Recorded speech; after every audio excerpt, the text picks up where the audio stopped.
Good morning and welcome to PSJA Java Chat, your morning chat with your favorite PSJA ISD Instructional Technology Integration Specialist, where we discuss EdTech tools and trends with invited guests and, of course, our morning coffee. In episode 9 of Java Chat, REIT-MOC's campus integration technologist Jonathan Chapa-Trigo mentions using YouTube as a resource and discusses how we must use technology integration in the classroom to allow for student empowerment in a global society. All right, good morning, everyone. Welcome to our Java Chat, and this is our first one in May and probably our last one for this school year. Today, I have Marco Todas with me, and I'm Debbie Pingle, we're your technology integration specialist. And we have our special guest with us today, Jonathan Chapa-Trigo. He is from REIT-MOC Elementary. He is a teacher, and he is our CIT at that campus. So and there's Valentin Guetta joining us as well. Welcome, Valentin. So Jonathan, welcome. We're so happy that you're here today. Let's go ahead and start by you telling us about your educational background and introducing yourself. Well, thank you for having me. It's a pleasure. Well, education, I was never in my plans. I always wanted to be a doctor, and then I tended to be a lawyer, and then I was having I was having a crisis. I couldn't find a job that I like to do. So I started as a TA. I'm like, why not? So that year, 2019, I started as a TA at REIT-MOC Elementary, and I loved it. I loved the kids. I loved my school. I loved everything. So that same year, I got everything done to become a teacher. So 2020 was my first year as a teacher, and then COVID happened. And then, from there, I've been in second grade since then. Wow, I did not know that, Jonathan. So Yeah. it's neat to hear that. And I guess with all those professions that you were thinking of, like, hey, a teacher inspires everyone to do all that. So I'm glad you found the educational career, and you do an awesome job. So thank you. And yes, I have an aunt that she's a teacher in Mexico. So it's like, really, if you think about it, like I had it like my whole life in there, but then I never saw it. nice. Hey, Jonathan, so that's super interesting that you got into teaching and I guess into probably technology in 2020, because I guess we all kind of had to do it, right? Like we kind of forced us to be in it, whether we wanted to or not. Which was going into my second question, and maybe it was COVID, but maybe it was something else. But like, what got you into using educational technology? Okay, so actually that year, 2020, the year after, that's when I became a CIT. So I became the CIT, and so technology, I feel like it all started, like I remember when I think I was living in Mexico, so we used to the SN messaging, and then the coding in MySpace, where all you have the best background, you added music. So I guess that's when I started doing music technology. And then like having the kids do, like, I remember when we had those old Promethean boards. Mm-hmm. So I had I was going to Google, showing them places. I like to travel, so I would take them to places. I remember we visited the Museum of Frida Kahlo in Mexico City. So they went in, they were looking at it, and I mean, that's when like everything changed. Yeah, we had to step up and use that technology. Yes. That's good that you can take them anywhere in the world, with that. Yes. Very nice. Thank you for sharing that, Jonathan. Good morning. Sorry I got here a little bit late. So you kind of shared with us already the experience about using technology for instructional purpose, but I want to dig in a little bit deep on that. Talk about your experience about using technology for your classroom after you became a CIT. What are some of the tools that you were using when you started being a CIT? Pues let's say, okay, I started using a lot of GiveKit, I think was at the time. GiveKit was free back then. So like I like a lot of gamified things, BlueKit, Kahoot, the BlueKit, and then all the kids started loving it. Now I also tried out the Owl. I don't know if you guys remember when we were in COVID. Yeah. Like we were hybrid. So the kids loved it because like the ones at home were able to see me, and then the ones that I had in my classroom were able to see me too. So I think integrating all that, like it was fun for the students, and then technically preparing them for the new world. I mean, everything you have to type now. That star they have to type, and it's like they don't have that experience other than texting maybe on their phones and their iPads, but like typing on like computer, it's completely different. So out of like all the tech tools that you use and that you share with your fellow, co-teachers at CIT, what are your favorite, like what's your very favorite that you've utilized, or do you have a favorite that you like to share, with the teachers and make sure that they use? Okay, one thing that I do use a lot, it's OneNotes. I have it in my iPad, so every time I'm going into a parent conference, having a meeting with another teacher, with my administrators, I take my OneNotes, I start typing everything there on my iPad, and then if I need the parent signature, I just grab my pen and they sign there, and like their faces is like, okay, like he brings the whole iPad to the meeting. This must be really important. But I mean, it's important because we're talking about the children. I love that. That's one of my favorite tools as well. And you can keep everything in one spot and you're not losing it. Yes. You don't lose that piece of paper that you had them sign. It's in their digital, and you can go to any of your devices then, since it's on OneDrive. Yes, I can use it on my phone, on my desktop. Nice. I love that. Yes. And we could utilize that with our students as well. They can have a OneNote. So just think about that, teachers out there. Yes. Yes. We all love OneNote. We're all huge OneNote fans over here. So that is super awesome that you use it. Hey Jonathan, so I was gonna ask, you teach second grade, you said earlier, correct? Yes. Awesome. So I guess I have kind of a two-part question here for you. So what challenges have you faced when using technology in the classroom, but also because as a second grade teacher, kind of getting them ready? So first question is, what challenges have you faced? And I know your kiddos will eventually start test going forward. Have you how do you address digital literacy, or digital, like I like keyboard? Do you address keyboarding whatsoever? Because you're at that really crucial stage when they're going from non-testing to testing. You know what I mean? Yes. Okay. The first challenge, and I think like all my lower grade teachers know it, the logging in. We make them Okay. cards. Even with the cards, they struggle. It's like, I'm like, mijito, you need to put the at. So you show them how to put the at. And then the PSJA student, they're not typing it correctly. So it's like, so that's the first challenge. From there, I feel like the kids, once they start loving a program like learning.com, the keyboarding, they love it. But then we started adding, besides the keyboarding, I made like classes for them to do testing skills, like the dragging, the choosing, because it's different to like, you see your teacher do it, but when you came to do it, it's like, it's different, right? So that's something that I like doing with my kids. And hopefully they're ready for next year. Yeah, let's No. use learning.com even more. We need that. We have that program, and it's awesome because it teaches those technology skills. It's going to help with the testing. And like you said, it has the keyboarding and the kids love it. So that's good to hear that they love it.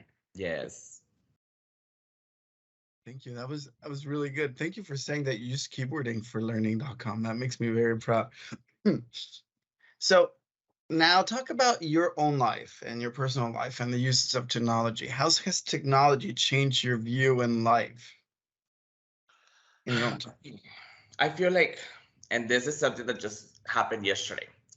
So I use technology for everything, like my phone, like everything in my house. So yesterday I left to go pick up a pizza, but my front door, you need to put your thumb, so it opens, but it ran out of battery.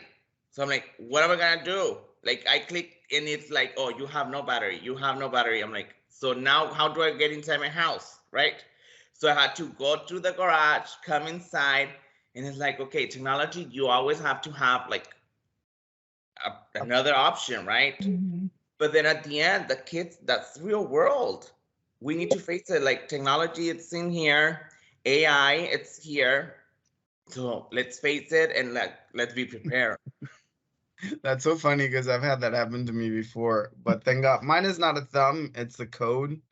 But Hmm. it does have the option of like if you have a 9-volt battery, you can just plug it, like put it in the front, and then you can put your key, and then it will open it. But Well, it it's has to go hilarious. the key slot, right? So, but I No, didn't. no, no, no, no. Like there's an option to, do you know the 9-volt, the square battery?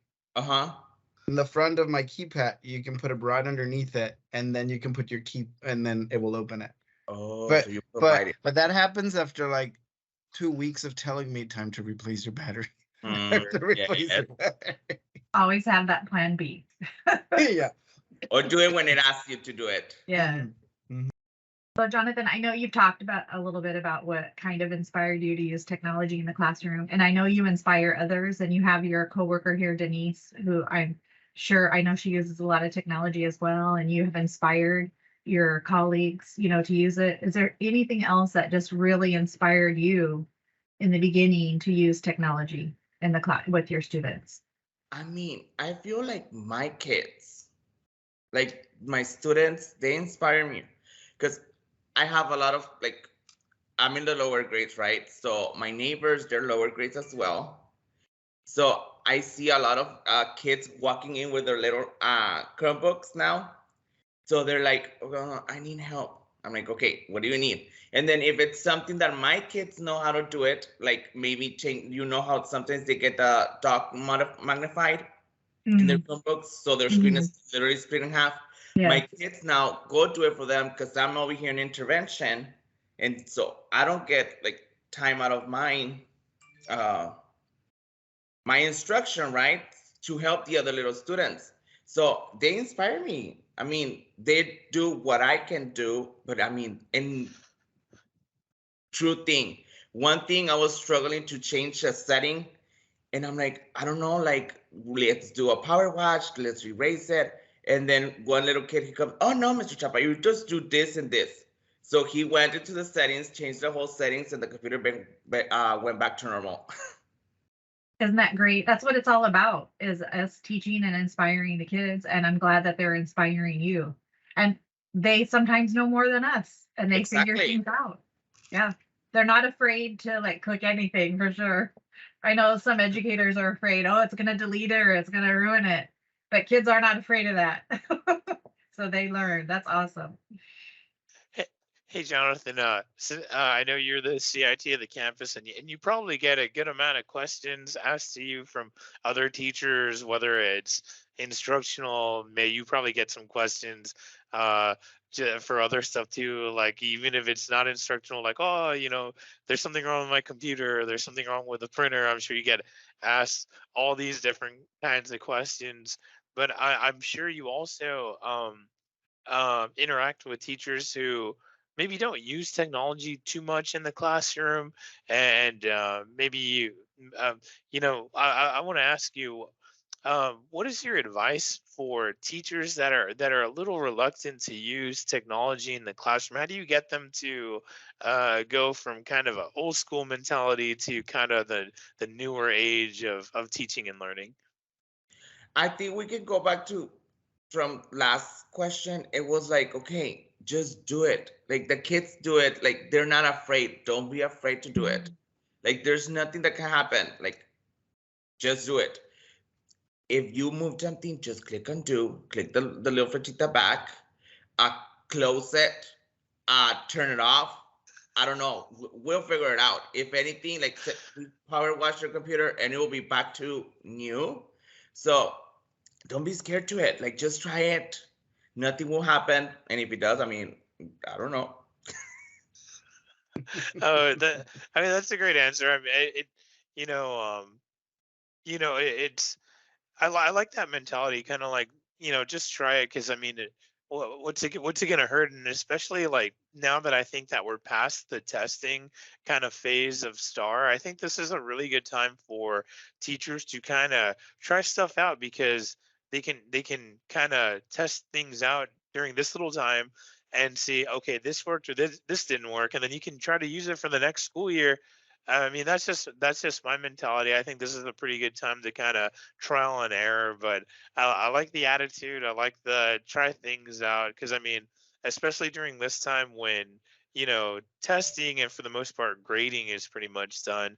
What's the harm? Let's try to learn something new, so that when the next school year comes around, hey, if something worked, if something didn't work. Yes, I mean, just try it, like be creative. Try something new. Like this time, it's like you have it for yourself. Enjoy with your kids. I mean, before our iPads have to be stored again or like cleaned. So let's enjoy them. And like you said at the beginning, like one of the hardest things was the kids logging in. And so some people give up right away and say, oh, they can't do it. So I think, our advice is keep trying. Like, it's going to get easier. It might not be, it's not going to be maybe super easy the first time you use a new program, a technology program. But once they use it a couple times, then it gets easier. Mm-hmm. I totally agree with you. I kept on thinking in my head right now, you were a Nike employee saying, just do it. Just do it. I was cracking up. Thank you, Jonathan, for sharing. That's very awesome. So what has been your proudest moment in using technology? Like, I want you to think of a time that you were like, oh my God.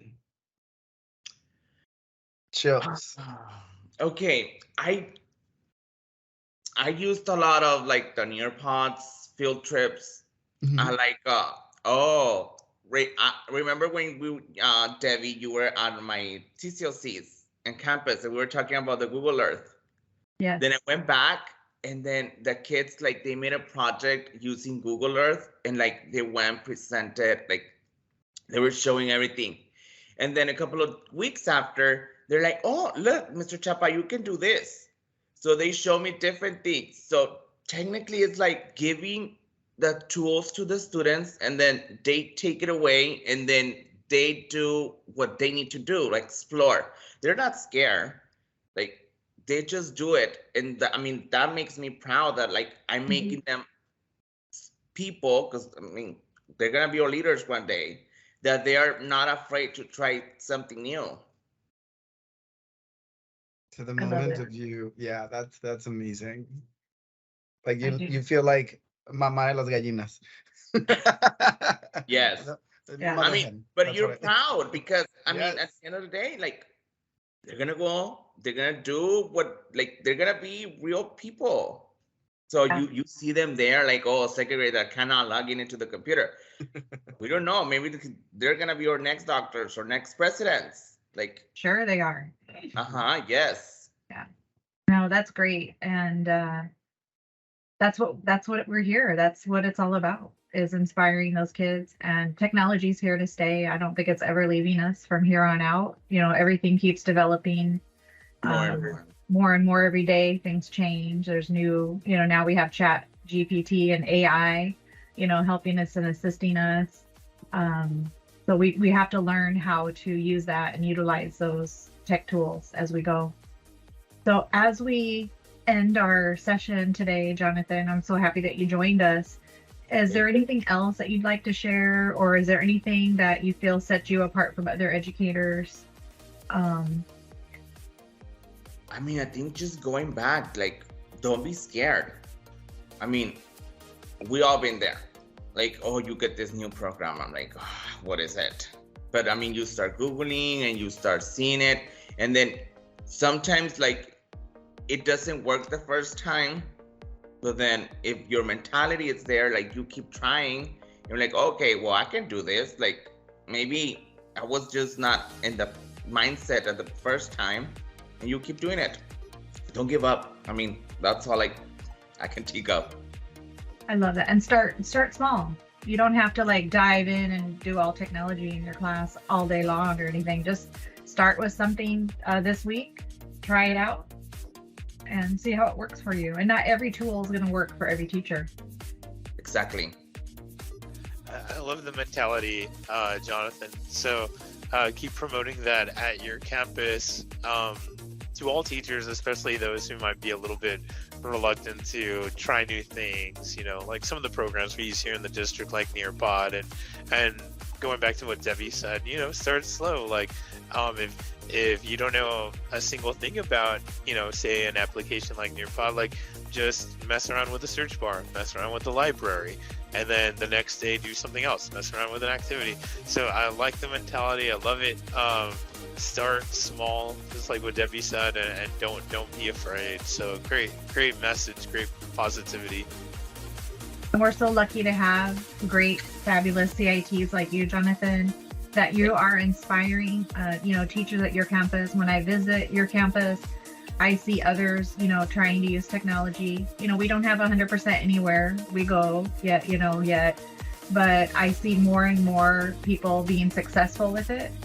And we're, because of you, like you're inspiring them to, you know, to try it and, you know, pushing forward with that and helping them with the training. So I know they can reach out to you, and it's good. Thank you. And I mean, if you don't know anything, just YouTube it. I mean, you have to continue learning, and then if YouTube has many answers that we don't even know, YouTube it, and you can find an answer there. For sure. They can YouTube PSJA Instructional Technology. Yeah, to go to the our short. Yes, we're building those up as well. So yeah, YouTube is your friend. Yes. All right. Well, thank you so much for joining us this early morning and having coffee with us. And thanks to Denise for joining us as well this morning. So take care, Jonathan. Have a fabulous day. Val, Marco. Thank you. Have a good one. Bye. Thank you. All right. Thank you, Jonathan. Bye. Bye-bye.